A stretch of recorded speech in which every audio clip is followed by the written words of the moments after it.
Experts at NASA say the smoke from Australia's devastating bushfires is so extensive it will soon have made a full circuit of our planet. As Scott Morrison's government races to stamp out the flames and assist affected communities, much of the country's rich flora and fauna has paid the very highest price. Today's Perspective guest is Professor Andrew Beattie from Macquarie University. He joins us now live from Sydney in Australia. Thank you very much for being with us here on France 24. You've come out to estimate that the loss of animal life will perhaps be in the billions. How does one even begin to estimate that kind of figure? It's actually a colleague of mine that made those estimates, but they're very simple methods of discovering those numbers. If you've been monitoring those animals for many years, you get an idea of how many there are in a particular area, and then you can extrapolate from that. And the loss of 1 billion animals is a conservative number. Now, with many of these fires still burning in what's been an earlier than usual bushfire season where you are, is it anyone's guess when we can really get a full idea of the damage caused to wildlife?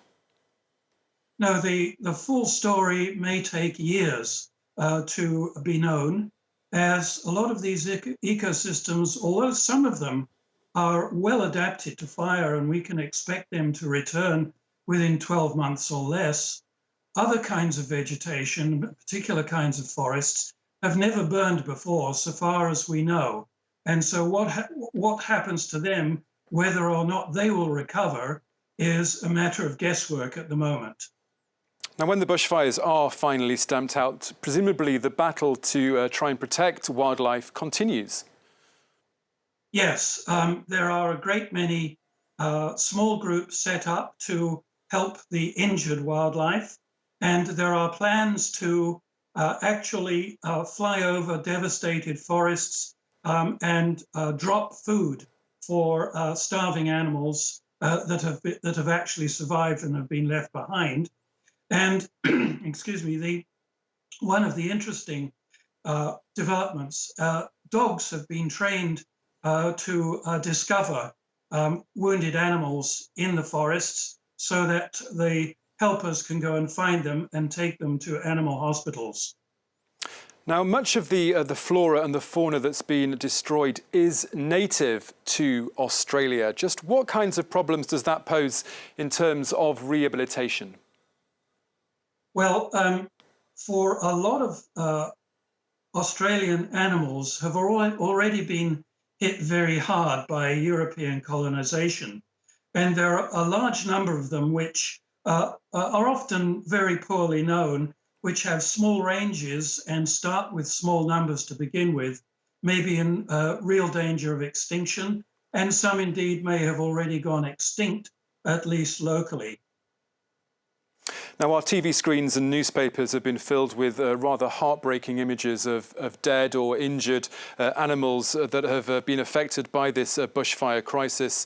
But this is, of course, and we shouldn't forget, a disaster which has affected the entire food chain, right down to the tiniest insects.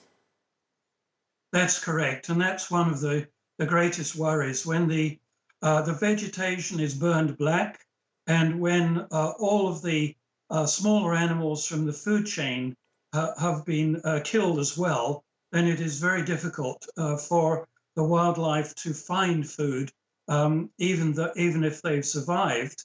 And one area that tends to be unreported is the loss of farm animals. Now, those numbers are still relatively unknown, but each farmer knows how many animals he or she has lost. And individual farms can lose up to 5,000 head of cattle or sheep or horses. And so the economic disaster is as great as the wildlife disaster. What do you make of the Australian government's response to these fires? Has Scott Morrison been too people-focused and not enough focused on wildlife? I think that's true. We scientists have been talking about the dangers of global warming for 30 years. And it turns out that very few politicians really know anything about science, and some of them are so difficult as to think that science is merely another opinion.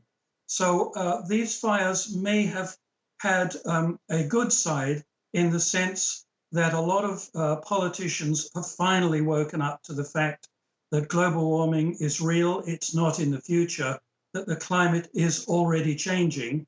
And we have some evidence now that the Australian government has realized that they have to do something very fast and very large. However, we see no signs as yet of nationwide planning for the future in the context of global warming. And is there any message of hope or positivity to come out of what's been happening where you are, to come out of these devastating bushfires?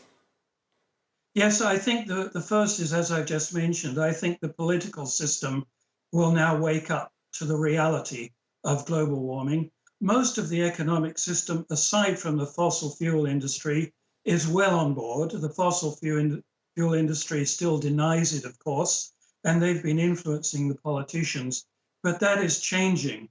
The other side, which is hopeful, is that the Australian flora and fauna has evolved for millions of years with fires and are highly adapted to them. So there will be large pockets of the nation which do recover fairly quickly.